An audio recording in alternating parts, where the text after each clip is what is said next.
versus Kitty. For 12 rounds of boxing. Introducing to you first the challenger. On my left, fighting out of the blue corner, he is wearing black trunks and joining us all the way from Nakhon Si Thammarat, Thailand.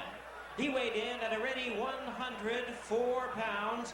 His record stands at 18 wins, 2 losses, with 8 wins coming by way of knockout. And he is ranked number 9 in the world by the WBC. Introducing tonight's challenger, Kitichai Preecha. And his opponent across the ring on my right, fighting out of the red corners, the defending world champion, wearing white trunks with green and red trim, originally from Cuernavaca, Morelos, Mexico, now fighting out of Distrito Federal, Mexico City. He weighed in at the strawweight limit of 105 pounds. His outstanding record includes 41 wins, no losses, 31 big wins coming by way of knockout. Tonight he is making the unprecedented 16th defense of his title. Please welcome the undefeated WBC strawweight champion of the world, introducing Ricardo Finito Lopez. Once again, our referee in charge, Dr. James Jenkin, now to give instructions.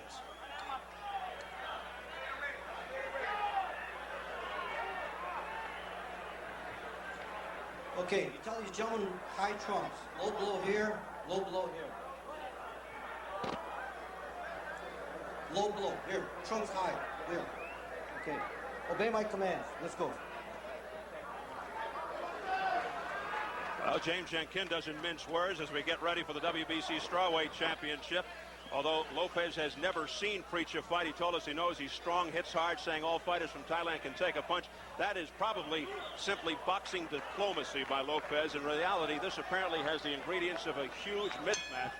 Although given the general competition of the strawweights, almost every Lopez fight can be considered a mismatch. And it's so hard to check those records. Everybody, and they keep such crazy records. This guy's also a kick fighter more than he is a regular boxer.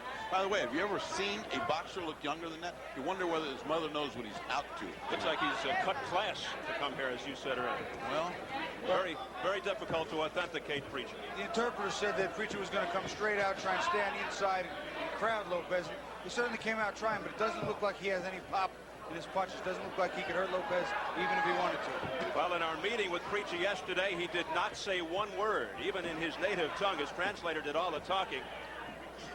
Aside from the possible mismatch, we learned that Preecha didn't arrive here from Thailand until 3 days ago. 18-hour trip. That's just not enough time to acclimate on top of all the other problems against Lopez.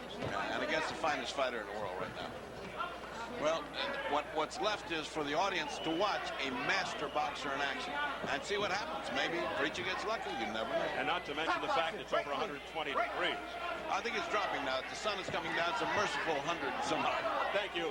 You're welcome. Al Roker. You know, Ferdy, my trainer, Tommy Park, says no one ever gets lucky. If he threw the punch he meant to hit you, and you didn't block it, that's your problem. That's a good philosophy, Bob. Well, the translator said Preecha has seen Lopez fight on TV. That's it. That his strategy would be to attack from the outset, fight on the inside. That Preecha's a good boxer. His best punch is straight right. That's not a knockdown.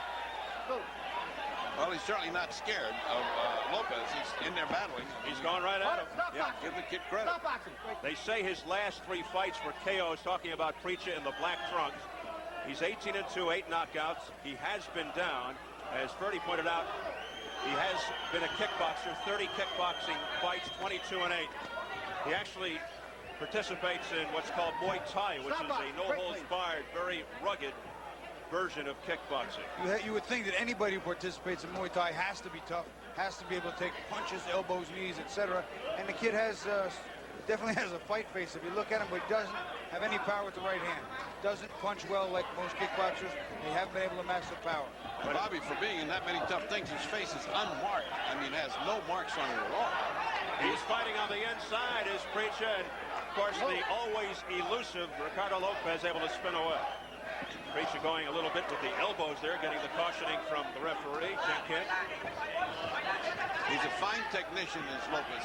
He criticizes himself when he throws a blow the wrong way, and he's so precise in what he wants to do. He sees what he wants to do, he executes, and if he doesn't, he's upset with himself. So he's something to watch. I mean, it's a thinking fighter in action. You think I can hear the tenor? Well, at least we're going to get past the first round.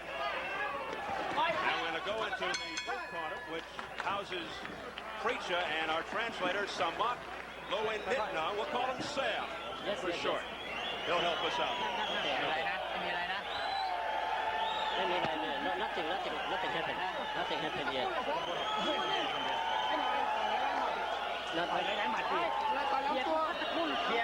Put the body punch more.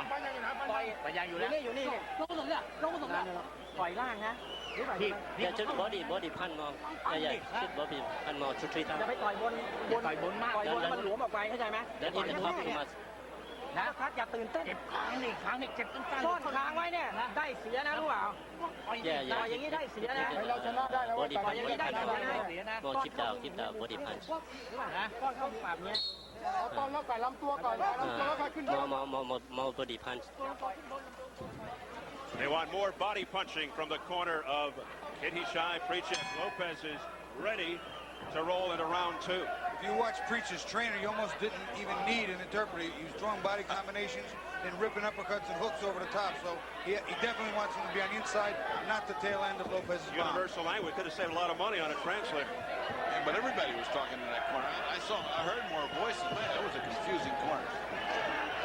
Lopez usually brings the whole package. Brilliantly displayed his wares in his last fight. Doubling up with the left uppercut, Lopez. That was against Filipino southpaw a la Villamor. A surgical-like performance. He came off of fractured knuckles in both hands, ankle problems, which occurred in his previous fight with Andy Tabanis. Showing no signs of his problems since. He's a master of the uppercut. I mean, he really throws a beautiful uppercut, which is a great weapon if you know how to throw it. Few boxers do. In his last fight, the win over Villamor, he slipped a jab and unleashed a vicious left uppercut that put the opponent on his back. He's so calm and he never really gets unnerved. He just waits, he takes his time, he has tremendous patience, he's never in a hurry.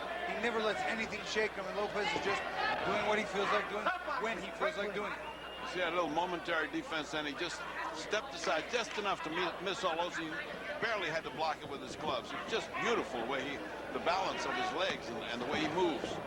And with Lopez, every punch has a purpose, doesn't it? Yeah, it's like a scheme that he's on. Even his combinations seem like in a moment he hatches a plan and throws 3 or 4 punches. See the uppercut he just threw as the guy came in? How many people do that? He's certainly not a one-punch knockout artist. He's very consistent and systematic, wears people down with punches like we just saw, the combination. Well, I'll tell you what, Preecha's chin just got tested very well. He got hit with a clean right hand and uppercut behind it. Lopez spin him and hit him with another clean right. Chin ain't too bad. For that baby face, that's one little tough tiger there. That guy is tough. And you just saw the defense of Lopez, also excellent. So elusive. He just does it at both ends, to put it in basketball parlance. He slips, he moves. And when he misses, he rarely leaves himself out of position to come back with a punch. Is that a description of Rodman you just did? I watch basketball. I just hope Lopez doesn't dye his hair. I don't think he needs to do anything but fight like this to be a legend in Mexico. He still idolizes Julio Cesar Chavez, but it's interesting, he told us Oscar de la Hoya came up to him, Lopez, and said, I think you're the best in the world. He really has everything perfect. He boxes well, he punches well, he slips well, his defense, he has all the subtle nuances down pat. And if you had to compare him to a baseball player, compare him with Joe DiMaggio. He does everything, and he's modest and quiet after the game, just like Gentleman Joe. Headed to the bell.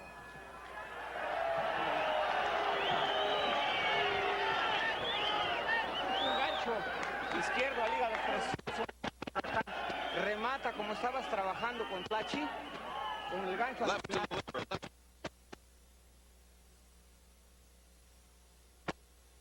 Es una escoriación ahí muy pequeña. ¿No le puedo dar el jab? No, porque se agacha, pero vas agarrando tu ritmo y se lo vas a dar. Por eso tira ya, derecha, gancho al hígado. Acabas de meter un gancho al hígado que se enconchó todo, gancho al hígado, Lopez says he's just, I can't hit him straight with a jab, and Nacho said he's bending over. That's why you can't hit him. So straighten him up with the uppercut and go to the liver. He said, this is not an easy guy, this is a live guy, Nacho said. Go after him.